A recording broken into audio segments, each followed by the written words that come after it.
This conference will now be recorded.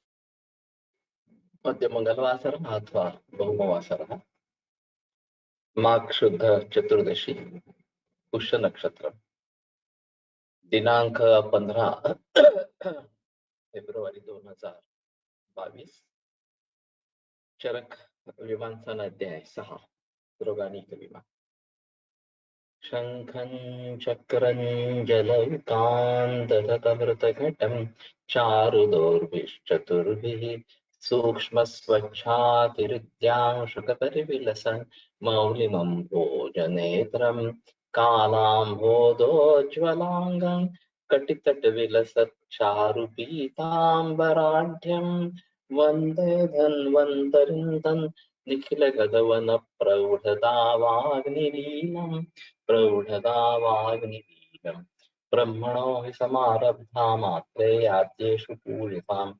अस्मदाचार्यपर्यन्तां वन्दे गुरुपरम्पराम् आयुर्वेदरतं वन्दे माधवाख्यं महागुरुम् आयुर्वेदामृतं सर्वं शिष्येभ्यो यः प्रदत्तवान् द्रष्टा ज्ञानी दृष्टकर्मा कृतकर्मा तथैव च अध्यापको विश्वश्रेष्ठो महान् संशोधकस्तथा गुणैरेतैः समुदितैः यत्कार्यं प्रतनोति सः समृद्ध्यर्थं हि कार्यस्य वयं नु प्रयतामहे सरस्वत्यै नमो यस्याः प्रसादात् पुण्यकर्मभिः बुद्धिदर्पणसङ्क्रान्तं जगदध्यक्षमीक्षते आत्रेयं प्रथमं वन्दे आयुर्वेदजगद्गुरुम् आयुर्वेदामृतं सर्वं गृहीत्वा हि सुरेश्वरात् अग्निवेशादिकेभ्यो यत् प्रयच्छत् मुनिसत्तमः प्रथमं तन्त्रकर्तारम् अग्निवेशं नमामि।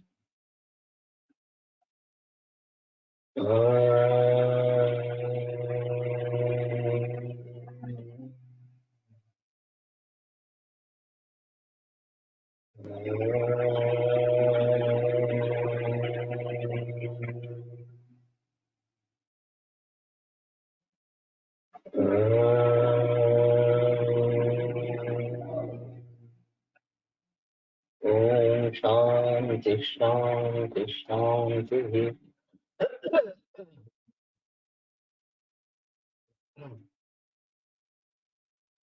वेत्ताय वेद्यम अन्यथा विलत्य अन्यथा पुरस्ताद भिन्नं भेद प्रकृत्यंतरेण भिन्नं भेद संख्या विशेषम आपादयति अनेकथा न च पूर्वं भेदाक्रम उपहत। तो जो भेदता है भेद करने वाला है वो भेद ये जो चीज है जिसके बारे में इस प्रकार हमें बनाने हैं उसको अलग तरीके से भिन्न कर देता है। एक ही कैंसर को हम सेल के अनुसार अलग अलग बता सकते हैं, धातुओं के अलग अनुसार अलग अलग बता सकते हैं, दोषों के इन्वॉल्वमेंट के अनुसार अलग अलग बता सकते हैं वगैरह वगैरह। और जैसे विधि संप्राप्ति में विधि भी एक भेद ही है और वो अभिन्न जातियां नाम कस्यचित् वेदांतरेण भवति। अभिन्न जिसकी जाति है एक ही जाति है उनका कुछ अलग भेद के कारण वो होता है। इसी प्रकार एक ही चीज को अगर हम विभिन्न तरीकों से देखते हैं तो ये बात स्पष्ट होती है कि पहले जो वर्गीकरण किया है वो भी सही है, बाद में जो वर्गीकरण किया है वो भी सही है। तो पूर्वम भेदाग्रम उपहंति, तो पहला जो वर्गीकरण किया है उसको भी वो नष्ट नहीं करता। पुरस्ताद भिन्नम, पहले जिसको भेद किया गया है भेद प्रकृत्यंतरेण भिन्नम, दूसरा कोई कारण लेके उसको भेद करते हुए भेद संख्या विशेषम आपादयति अनेकथा, अनेक प्रकारों की भेद संख्या विशेष करवा देते हैं। जब लक्षण कोश के लिए काम कर रहे थे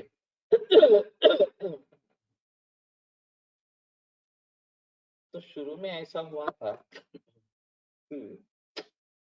लक्षण और शारीर आदि भाव अलग कर देंगे। पहले तो शिरशूल यही लक्षण सभी समझते हैं। लक्षण क्या है तो शिरशूल है, इसमें वास्तव में लक्षण शूल है और शिर उससे संबद्ध एक शारीर आदि भाव है। तो पवित्र सत्य उसी समय यह निश्चित हुआ कि शूलम शिरसी, इस प्रकार से उसको फोड़ देंगे। और फिर पहले फील्ड में क्या डालने का, दूसरे फील्ड में क्या डालने का, इसके बारे में कोई निश्चित ही नहीं की गई थी। कुछ भी डालेंगे तो दोनों तरीके से वो आएगा, ऐसा सर का कहना था। तो शूलम शिरसी लिखो या शिरसी शूलम लिखो, अलग अलग फील्ड में। बाद में उन लक्षणों को या दूसरे फील्ड को हम ऐड कर देंगे, ऐसा सोचा था। जब मैंने कोलट कर का अचानक देहांत हो गया और मुझ पे सब जिम्मेदारी आ गई, तो मैंने देखा तो ये काफी उल्टा पुल्टा प्रकार का था। वैसे भी प्रकार वातजस से जोरस से वातजस, ये दोनों तरीके से हमें ढूंढना है, हमें मिलना चाहिए इस प्रकार से। ऐसा सोचा गया था। तो उसके बारे में भी वही मुसीबत इस प्रकार की रही कि दोनों तरीके से एंट्री की गई थी। तो मैंने मूल रूप से इसके बारे में सोचना आरंभ किया कि ये लक्षण कोश है, तो बेसिकली लक्षण ही पहला शब्द होना चाहिए। शिरस ये शब्द पहला कैसे हो सकता है? तो मैंने डिसाइड किया L1 ये फील्ड शूल होगा और L2 ये फील्ड शिरसी इस प्रकार का होगा। तो लक्षणों का कोश है तो लक्षण ही पहला होना चाहिए इस प्रकार से। अब बाद में पता चला कि दोनों के भी विशेषण है, शूल अल्प है, तीव्र है, मध्यम है, मंद है वगैरह। और जो शारीरादि भाव है कि प्राभा कपस्य पीतवर्णस्य, तो पीतवर्ण कप का विशेषण इस प्रकार।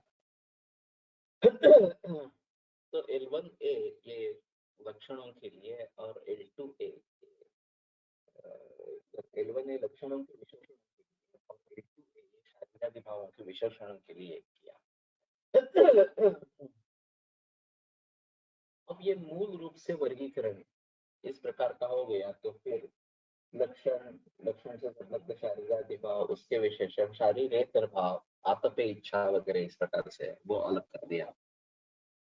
फिर संबद्ध लक्षण से संबद्ध कालवाचक पद, लक्षण से संबद्ध अवस्थाएं, ये सब अलग अलग करके रखे।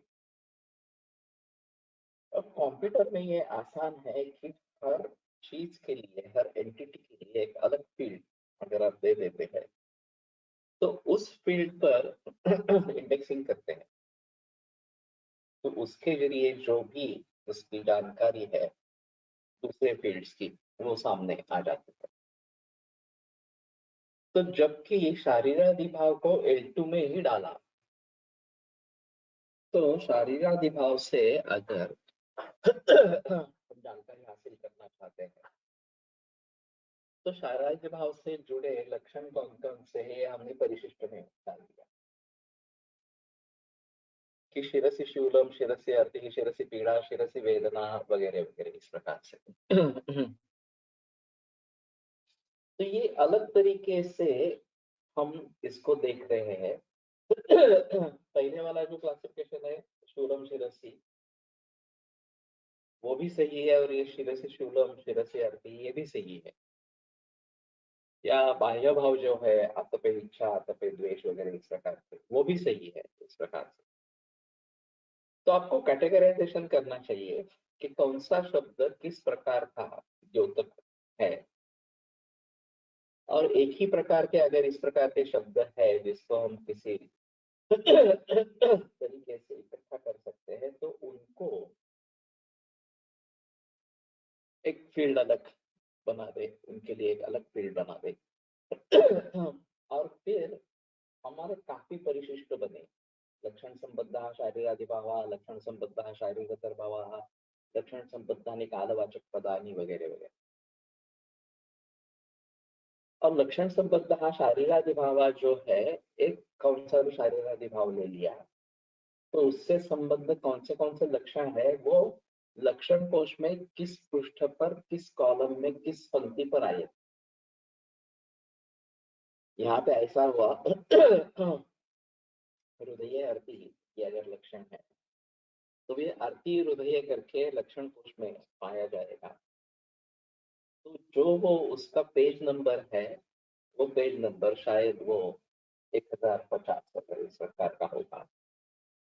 उसका राइट कॉलम या लेफ्ट कॉलम, दक्षिण या वाम स्तंभ, तो 2 वाम, और उसके आगे लाइन का नंबर 39 लाइन पर, ये आरती ही हृदय इस तरीके से आपको मिलेगा।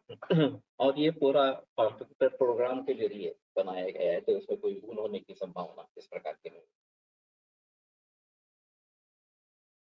तो ये कंप्यूटर का बड़ा फायदा इसमें है। अगर पारंपरिक रीति से कोर्स करते तो इनको अलगता से फिर से डालना पड़ता। पारंपरिक रोग से 2 डाटाबेस बनते, एक लक्षण से डाटाबेस बनता, शूलम, शिरसी शूलम, उदरे वगैरह वगैरह, सभी शूल को इकट्ठा करेंगे, वो लक्षण कोश की हैसियत से देखेंगे। वैसे भी ज्वरस्य वातजस्य, ज्वरस्य विषमस्य, संततस्य वगैरह वगैरह इस प्रकार से तैयार किया गया। हमने वातजस्य ज्वरस्य भी मिलेगा ऐसा सोचा था, बाद में पता चला कि वातज जब शुरू हो गया तो वातज ज्वर, वातज पांडु, वातज का सभी आने लगे, रिपीट हो गया था। तो कोई मतलब ही नहीं था इस प्रकार से रिपीट करने का। तो हमने डिसाइड कर लिया कि ज्वर या जो रोग एंटिटी है उसका मुख्य जो है वो पहला शब्द रहेगा, फिर उसका प्रकार रहेगा और फिर उसका उपप्रकार रहेगा। ज्वर विषम संतत, ज्वर विषम अनिर्दिष्ट वगैरह वगैरह इस प्रकार से वो गॅस संपलाय लावायला बदलाय।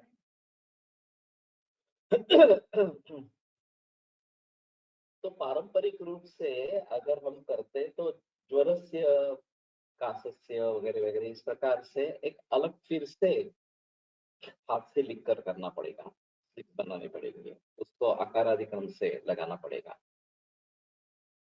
फिर भी शारीरादि भाव, शारीरिक भाव, कालवाचक पद भी वैसे ही रहेंगे, उनके जरिए कुछ नहीं कर सकते। उनके लिए फिर से अलग, अगर शारीरादि भाव से ढूंढना है तो उनके लिए एक अलग डाटाबेस बनाना पड़ेगा। अब हुआ है यहाँ ऐसे कि एक ही डाटाबेस बना लक्षण कोश का, लेकिन चाहे हम लक्षणों से देखना चाहते हैं, चाहे शारीरादि भाव से देखना चाहते हैं, शारीरिक भाव से देखना चाहते हैं, प्रकारों से देखना चाहते हैं, सभी हमें एक जगह मिल जाता है। ये कंप्यूटर की खासियत है। और इस प्रकार के काम कंप्यूटर पर ही करने हैं, ये निश्चित हो गया कि अभी कोई मतलब नहीं है, मैन्युअल करने में कोई मतलब इस प्रकार का इसका नहीं।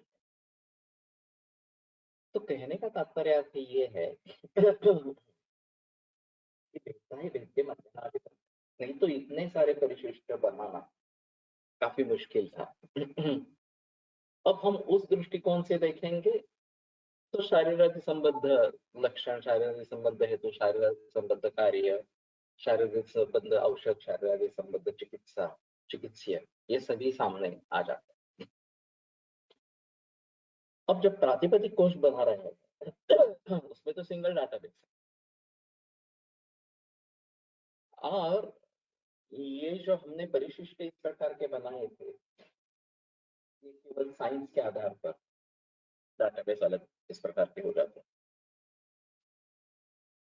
तो शारीरिक भाव के लिए साइंस निश्चित कर दी गई, श केवल है शारीरिक भाव के लिए, दोष है तो श, धातु है तो श, ध वगैरह वगैरह इस प्रकार। तो आपको रस रक्तादि ढूंढने हैं तो शोध ढूंढेंगे, वापित्त कफ को ढूंढना है तो शोध ढूंढेंगे। इस प्रकार से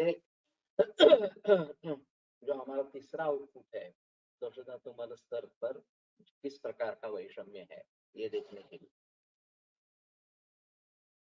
ये शारीरादि भाव से जुड़े जो साइंस है उसके आधार पर हम बना रहे।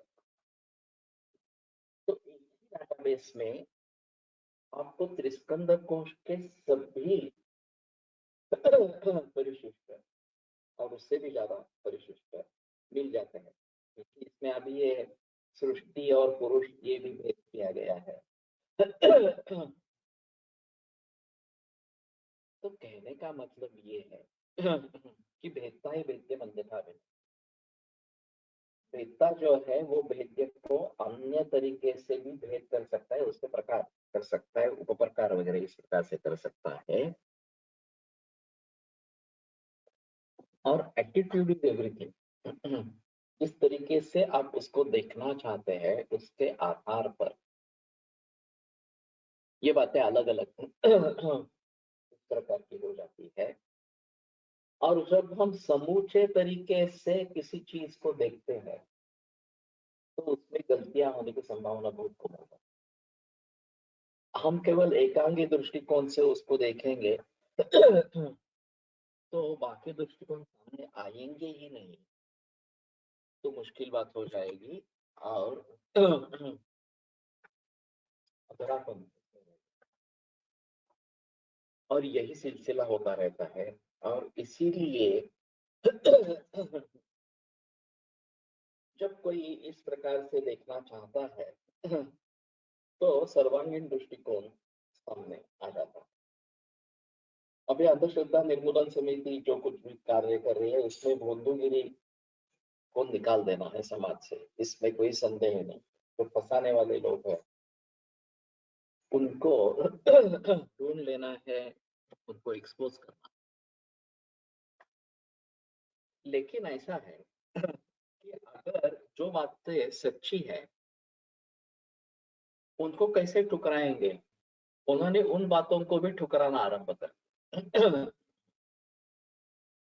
जैसे कि अब ये हम यहाँ पे गया था श्रीवर्धन में जोशी काका के, तो यहाँ अंधश्रद्धा निर्मूलन वाले लोग आए थे। मंत्र शास्त्र शास्त्र नहीं है वगैरह वगैरह। तो उन्होंने कहा ठीक है आप यहाँ पे बैठिए, हम मंत्र करते हैं। आप जो ऊंचाई है पेड़ की वो माप ले मंत्र कहने से पहले। अब मंत्र पठन होने के बाद फिर से माप ले, आप ही माप ले, हम नहीं माप लेंगे, आप ही माप ले, और जो है वो एक्सेप्ट करो।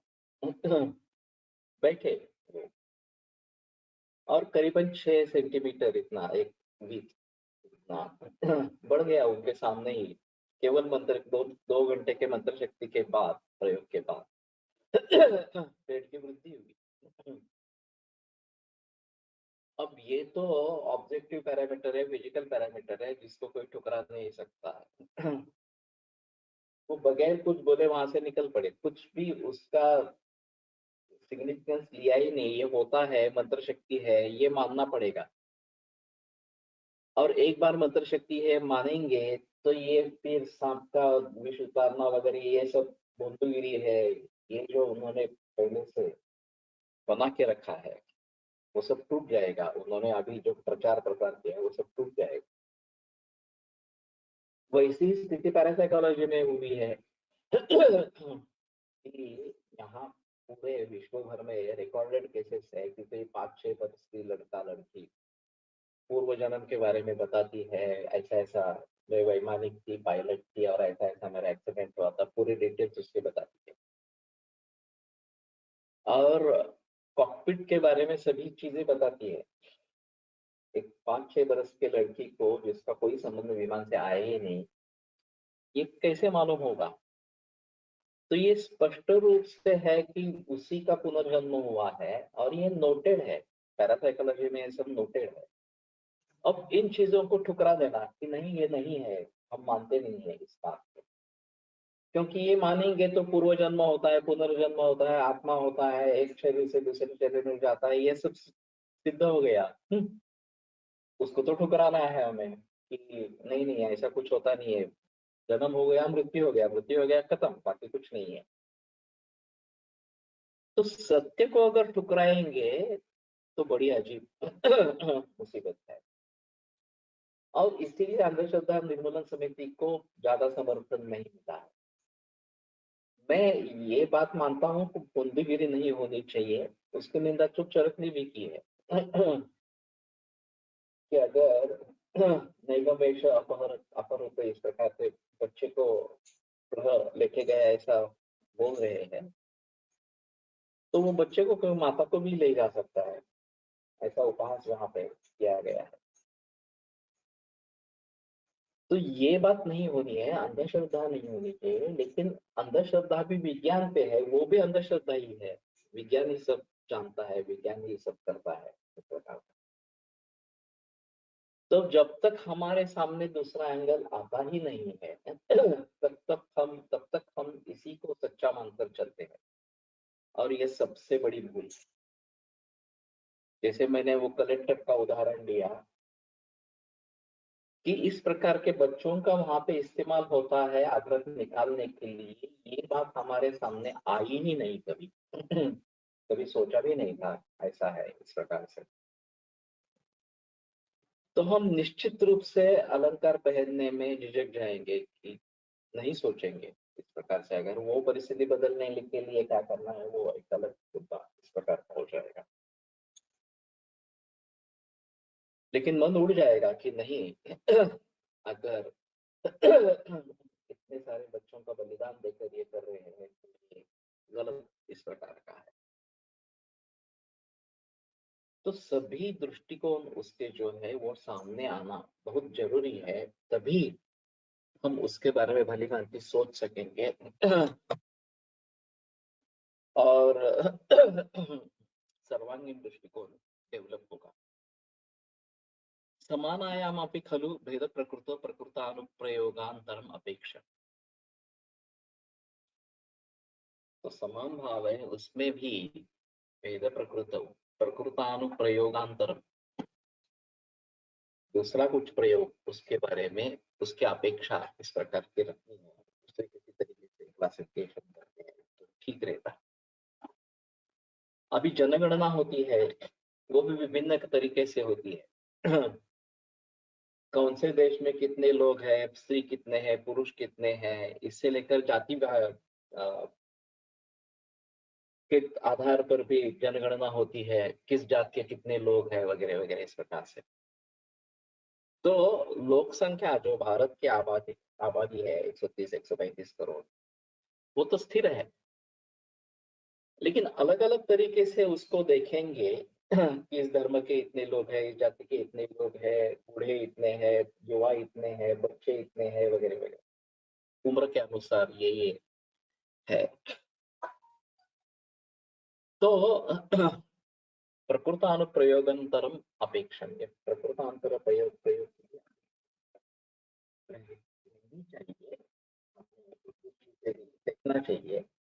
और जानकारी अब उसी तरीके से अगर इकट्ठा करते हैं कि कौन व्यक्ति है, उम्र कितनी है, जाति क्या है, धर्म क्या है, किस देश में रहता है, कौन सी भाषा बोलता है, ये सभी अगर एक साथ में इकट्ठा करते हैं जानकारी, तो किसी भी तरीके का क्लासिफिकेशन आपको मिल जाता है कि इतने पढ़े लिखे लोग इतने हैं, निरक्षर इतने लोग हैं, बूढ़े इतने लोग हैं, बच्चे इतने लोग हैं वगैरह वगैरह इस प्रकार से।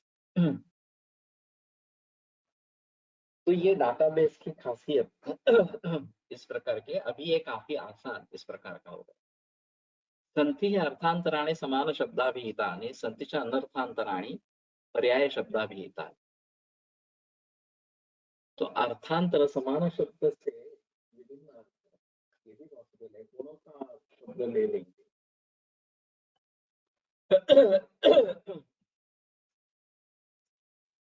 तो गुणों का सत्वरजतमस भी अर्थ है, परापरत्व युक्ति से ये भी गुण है वगैरह वगैरह। गुण यानी कि दोहरी गुण यानी कि गौण भाव, ये भी अर्थ है। संतिच अनर्थांतराणि पर्याय शब्दाभिहिता है, और एक ही शब्द के अनेक पर्याय जो पर्याय शब्द से बताया जाता है वहां है वगैरह वगैरह इस प्रकार से।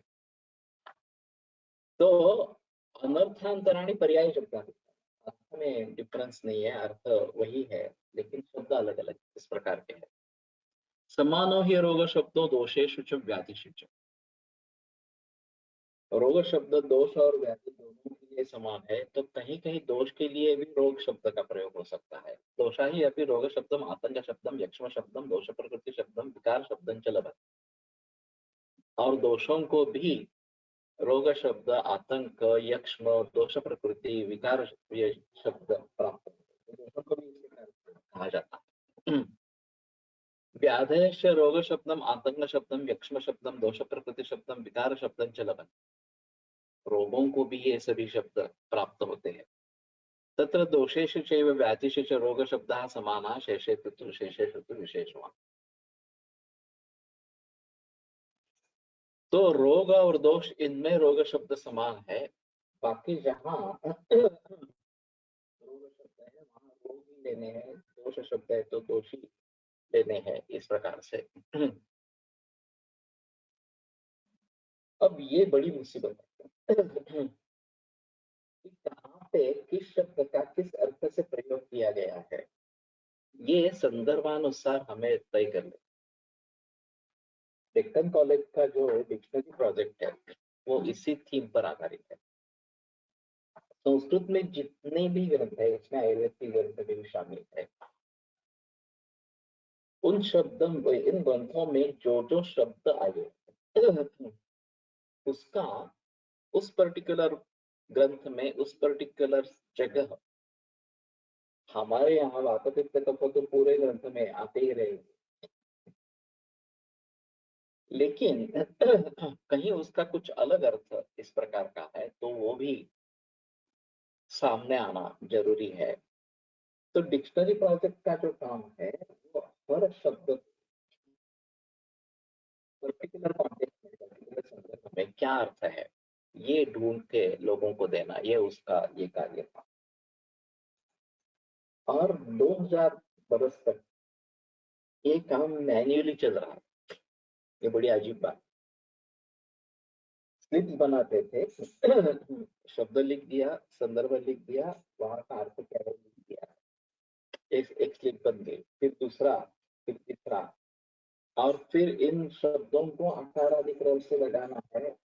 सभी एक शब्द जो है वो एक शब्द इकट्ठा हो जाएंगे। गुण या शब्द ले लिया तो गुण जहां जहां भी मिला वो सब इकट्ठा हो जाएंगे, और फिर विभिन्न कॉन्टेक्स्ट में गुण का अर्थ क्या है ये सामने आ जाएगा। बहुत कोशिश करने के बाद डेक्कन कॉलेज ने एक्सेप्ट कर लिया कि ये कंप्यूटर पर करना है। एक रामानुजन करके साउथ इंडियन है जो फॉर्मली कंप्यूटर इंजीनियर है, लेकिन उसके पहले वेदाध्ययन कर चुका है, व्याकरण पढ़ चुका है संस्कृत में। तो उसने काफी प्रयास किए इसके लिए और फिर वो मान गए और ये कंप्यूटर पर। अब ये काम कंप्यूटर में ही होना है, ये 100 ईयर प्रोजेक्ट बताया गया। अभी तो 80-85 साल बीत चुके होंगे और मौत तक आए थे अभी और भी चल रहा है। पब्लिश तो हुआ नहीं है, और ये पब्लिश करने के बाद कितने लोग देखेंगे, किसको फायदा होगा, कुछ मालूम नहीं। और अभी तो पब्लिश करने का कुछ सवाल ही नहीं है। अभी अगर करना है तो सॉफ्ट कॉपी ही करे और कंप्यूटर पर ही उपलब्ध कराए। ये प्रिंट करके क्या करना, तो ये अलग बात इस प्रकार की हो गई। तो अभी पोर्टल बनाना, सर्विसेज दे देना, ये ज्यादा बेहतर इस प्रकार का तरीका है।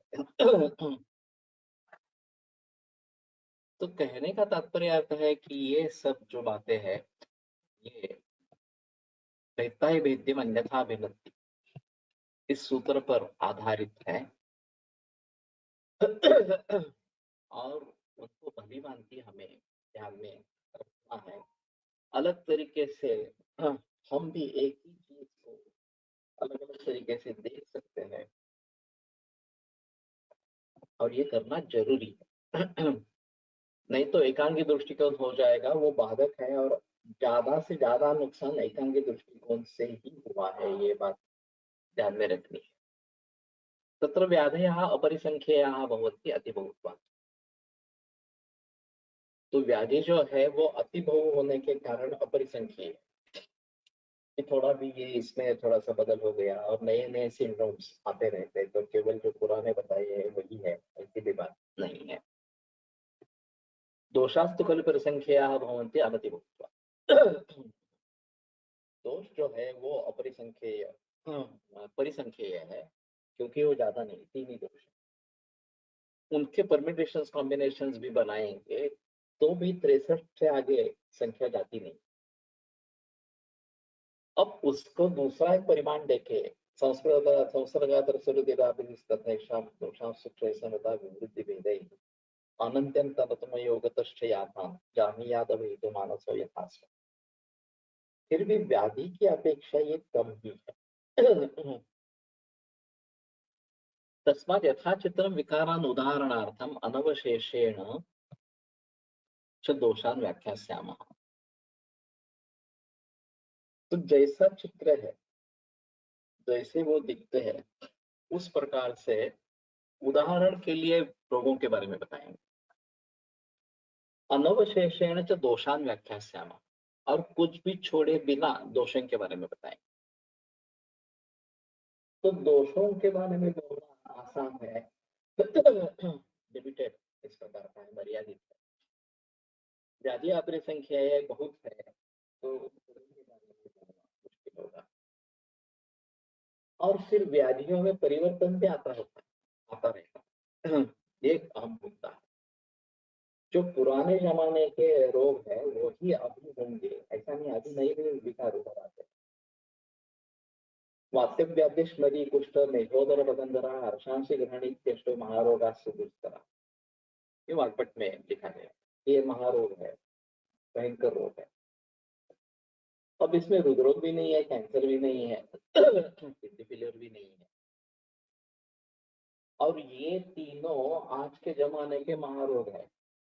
बड़े बड़े विकार इस प्रकार के हैं, वो पूरे समाज को ग्रस्त कर रहे हैं। तो अभी के हालत में हमें ये महारोग का जो चयन किया है वो बदलना पड़ेगा, कि कौन किन रोगों को हम महारोग कहेंगे या बड़े रोग कहेंगे। ये इसके आधार पर, जो अभी का हमारा अनुभव है उसके आधार पर बदलना पड़ेगा। और ऐसे भी रोग आते ही रहेंगे, ये कोई ऐसी बात नहीं है कि ऐसे रोग आते नहीं रहेंगे, वो आते ही रहेंगे। कुछ भी इस प्रकार का सिंड्रोम जिसके बारे में पता नहीं चलता, वो बताते हैं कि ये नया सिंड्रोम है इस प्रकार से, और फिर उसके लिए क्या करना है वगैरह। मेरे पास एक पीडियाट्रिशियन आई थी, उसका 5-6 वर्ष का लड़का था, और उसने कहा कि इसको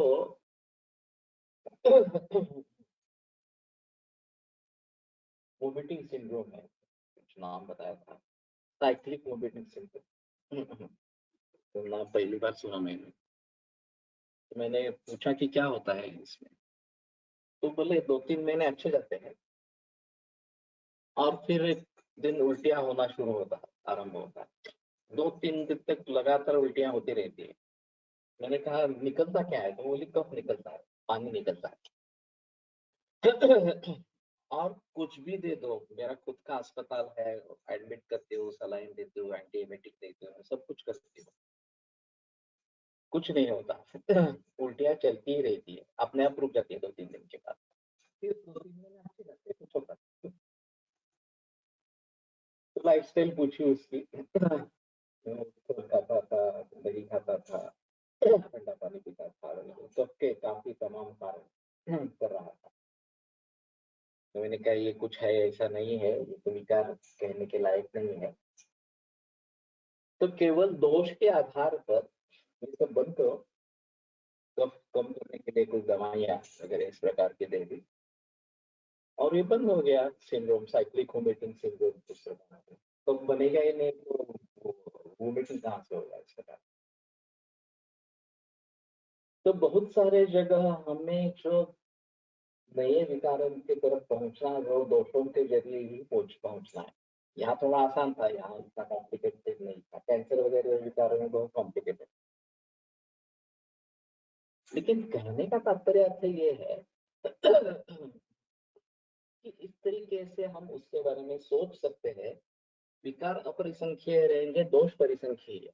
तो दोषों के आधार पर अनवशेषेण च दोषान व्याख्यास्याम, कुछ भी छोड़े बिना दोषों के बारे में बताएं। अब अभी दोषों के हेतु भी बदल रहे हैं, ये एक अहम मुद्दा है कि पुराने जमाने में जिस प्रकार के हेतु थे उनसे ये संकरित भाग, प्रिजर्वेटिव्स, ये विषय पेस्टिसाइड्स, फर्टिलाइजर्स के जरिए, तो ये तो कारण नहीं थे पहले कभी जमाने में। तो अभी दोषों का स्वरूप भी थोड़ा बदल गया है, और उसी तरीके से उससे उत्पन्न होने वाले रोगों का स्वरूप भी बदल गया है। तो दोनों को ध्यान में रखते हुए हमें दोषों का गहरा अध्ययन करना कि दोषों में क्या क्या परिवर्तन आया होगा इन सभी कारणों की वजह से, और फिर उसके जरिए रोगों में किस प्रकार के परिवर्तन आए। जैसे हाइब्रिडाइजेशन, केमिकल पेस्टिसाइड्स, फर्टिलाइजर्स, इसके जरिए कैंसर बढ़ने लगा इस प्रकार का। तो दोषों पर उसका क्या असर हुआ है, और केवल कैंसर ही नहीं, बाकी भी विकार उससे निर्माण होते होंगे, उसमें कोई संदेह की बात नहीं है। तो उसके बारे में भी हमें सोचना पड़ेगा। और दोषों के बारे में सोचेंगे तो सिर्फ कैंसर के बारे में सोच पाएंगे ऐसा नहीं, बाकी रोगों के बारे में भी सोच पाएंगे। अभी वैक्सीनेशन नया आ गया, देखिए वैक्सीनेशन ही नया है पूरा, जब से वैक्सीनेशन आरंभ हुआ। तो ये किस प्रकार से रोगों का कारण है। अभी कोविड-19 का इतने बड़े पैमाने पर वैक्सीनेशन किया गया, वो किस तरीके से रोगों का कारण, ऐसा ये सभी बातें जो है वो देखनी पड़ेगी। और इनका दोषों पर असर क्या, ये पहले देखना पड़ेगा। फिर आगे चलकर उससे रोग कैसे निर्माण हो रहे हैं, एक ही रोग निर्माण हो रहा है, बहुत सारे रोग निर्माण हो रहे हैं, ये देखना इस प्रकार का पड़ेगा। रजस्तमश्च मानसो दोषो।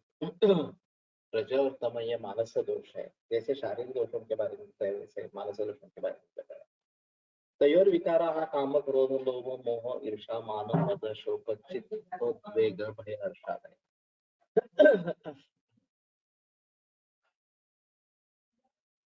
तो ये काम, क्रोध आदि विकार जो है वो मानस दोष में रज और तम के जरिए निर्माण हो रहा है।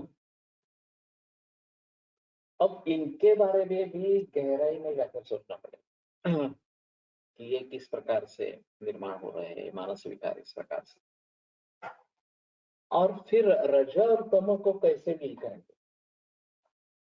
जैसे हमें वात पित्त कफ से डील करना है, उसी प्रकार से रज और तम के बारे में भी सोचना है, उनको कंट्रोल कैसे करें। और फिर उनके जरिए उत्पन्न होने वाले काम, क्रोध आदि विकार जो है, और उसके जरिए उत्पन्न होने वाले बहुत सारे मनोविकार, इसके बारे में कैसे सोचेंगे। तो रज और तम के बारे में ज्यादा बहस करनी है। Perspective changes, so presentation of sign also should change। सही है।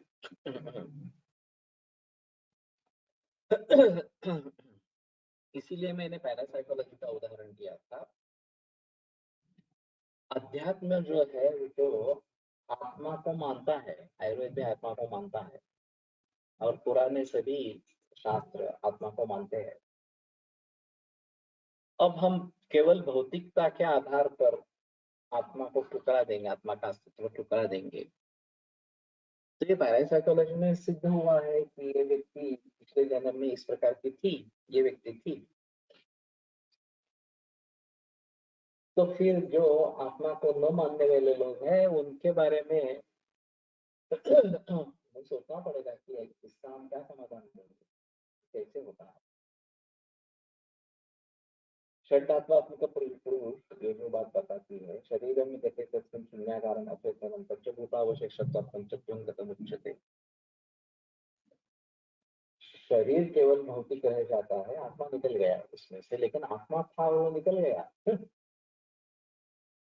तो बात सही है। तो कहने का तात्पर्य आपको ये है कि हर शास्त्र के कुछ पहलू होते हैं, उससे फंडामेंटल चलते हैं, गृहीत तत्व होते हैं।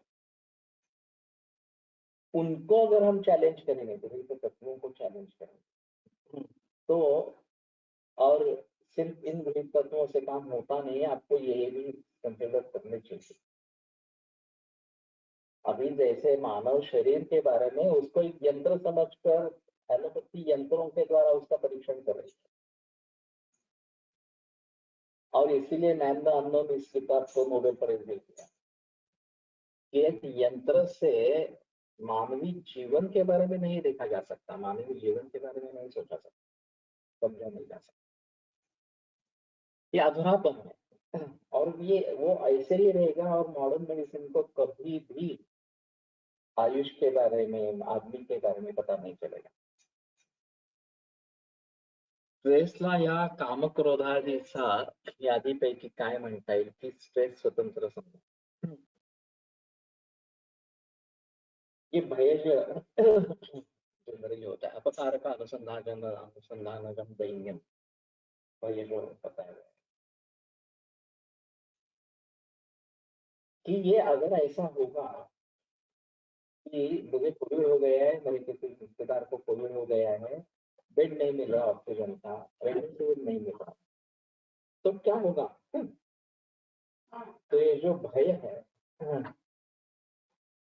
कि ये मरने वाला है, हम उसको बचा नहीं पाएंगे,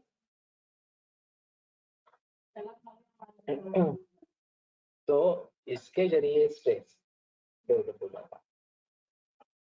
असमर्थता भयंकर, असमर्थता जो है वो भय करने वालों चीजों में सबसे श्रेष्ठ हो जाती है। तो सभी का एनालिसिस करके किस वजह से स्ट्रेस आ रहा,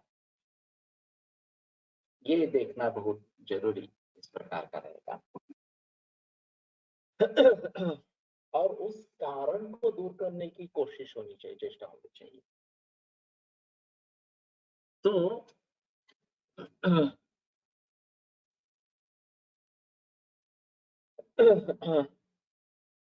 रजस और तमस ये हमारे अविभाज्य अंग है,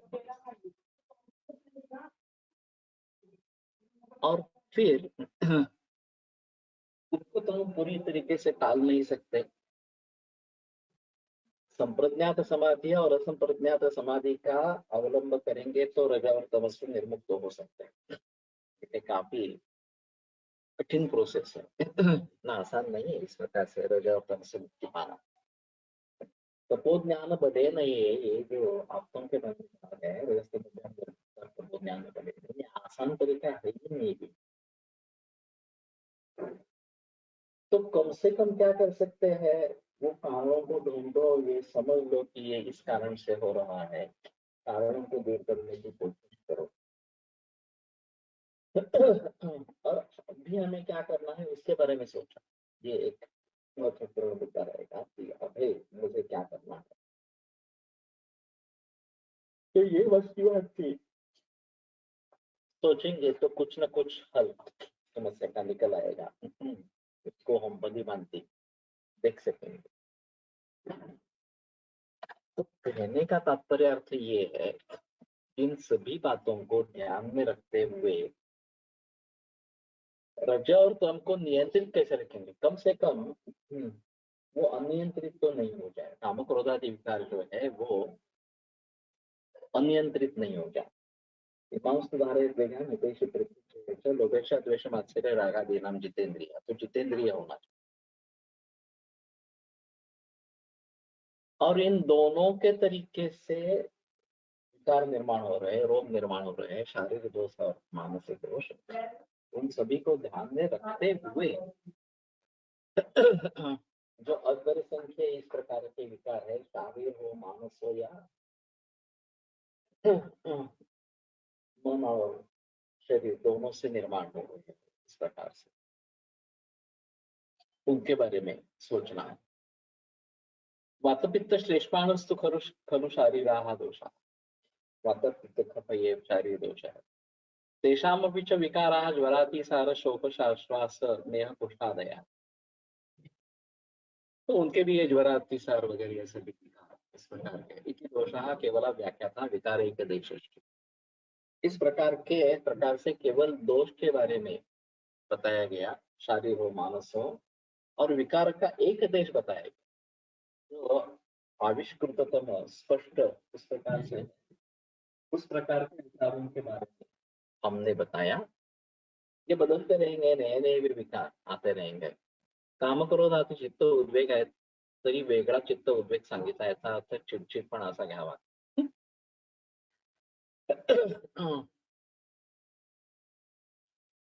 यहाँ तो रहेगा कि उद्वेग अलग तरीके से लिखा गया है, तो उद्वेग ये अलग तरीके से समझ लेना चाहिए। और संतृप्तत्व, चिड़चिड़पना, ये बात हो सकती है, समझ में नहीं आता क्या हो रहा है, लेकिन वस्तु नहीं है इस प्रकार का इस प्रकार की अनुभूति होती है।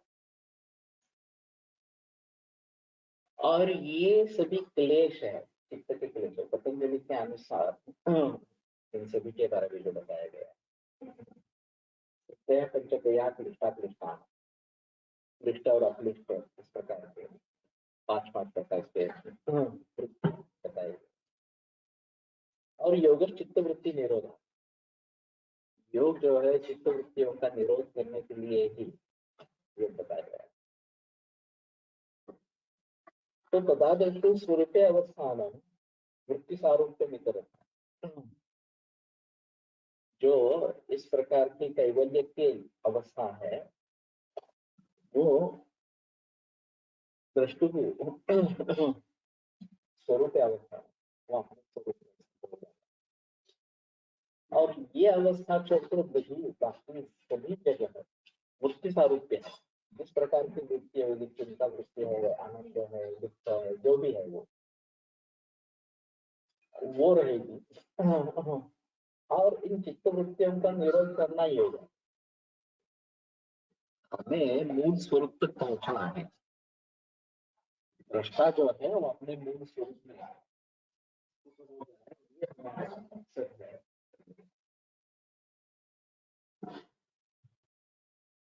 तो दोषों के बारे में बताया गया जो परिसंख्येय है और विकार अपरिसंख्येय, तो उसका एक देश उस समय में जो थे उसके बारे में बताया।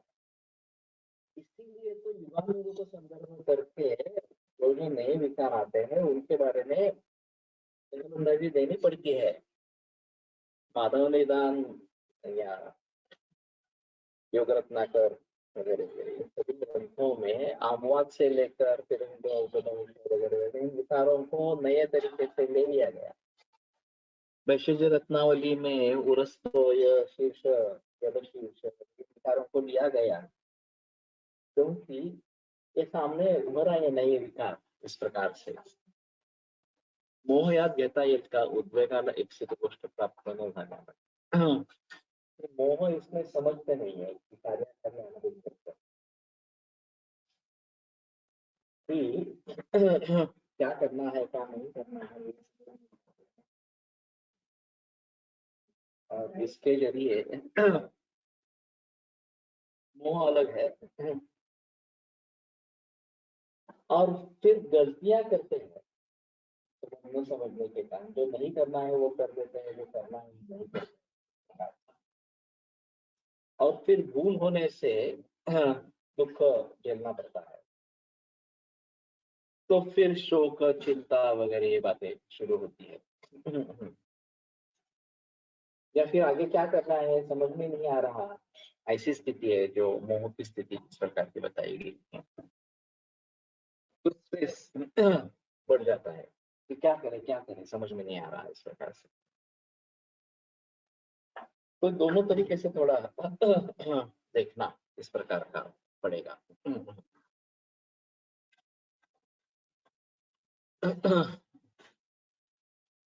तत्र खलु येषां द्वयानामपि दोषाणां त्रिविधं प्रकोपणं तथा असात्मेन्द्रियार्थसंयोगः प्रज्ञापराधः परिणामश्च।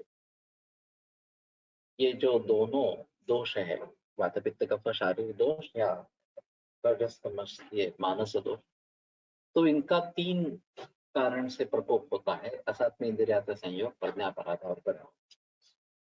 इसमें अहम मुद्दा यह रहेगा कि केवल वात पित्त कफ के लिए ही ये ऐसा नहीं, बल्कि रजस तमस के प्रकोप के लिए भी ये कारण है। इस प्रकार तत्व को दोष नहीं माना गया और तत्व का लय तो काफी देर के बाद ज्ञान प्राप्त करते हैं ना, ये आवश्यक हो जाए, वो सत्व के बिना नहीं होती। और जब अंतिम अवस्था हो जाती है तो प्रकृति भी चली जाती है, प्रकृति भी तो सत्व उसके साथ चला जाता है और सिर्फ पुरुष रहता है, कैवल्य का साक्षात्कार उसको हो जाता है। लेकिन तब तक ज्ञान पाने के लिए सत्व गुण आवश्यक है, इसलिए उसको दोष में नहीं गिना, उसको गुण में गिना। इस प्रकार से अंतिमता वो भी चला जाता है, ये है। तो असात्म इंद्रियार्थ संयोग, प्रज्ञापराध, परिणाम, ये 3 है। प्रकुपितास्तुते खलु ते प्रकोपण विशेषात् दोष विशेषाच्च विकार विशेषान् अभिनिर्वर्तयन्ति अपरे संख्या।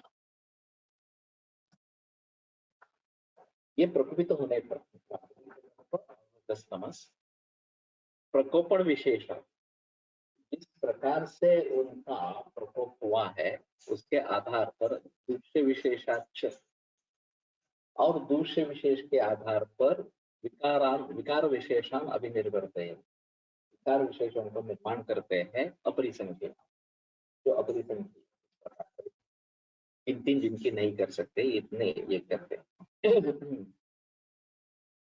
तो इसमें दोनों चीजें महत्वपूर्ण है, प्रकोपण विशेषात और दुष्ट विशेषात।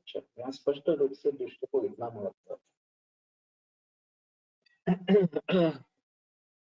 सचैव कुपितो दोषो समुत्थान विशेषता स्थानांतराणि च प्राप्य विकारान् कुरुते।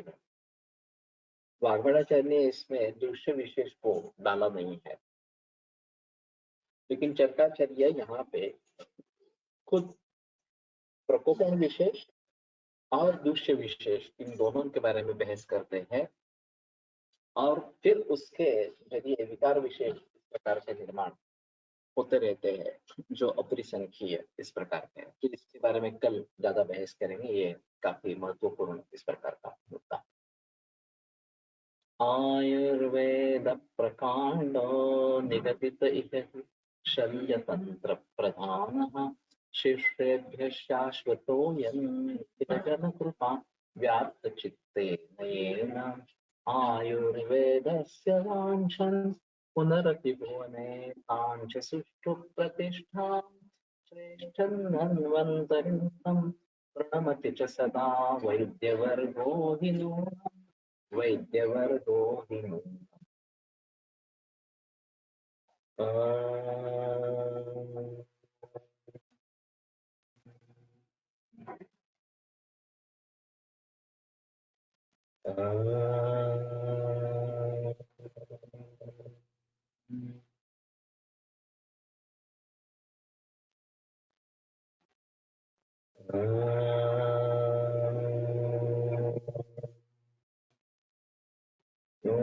शांति शांति शांति। विरम्यते व्याख्यान।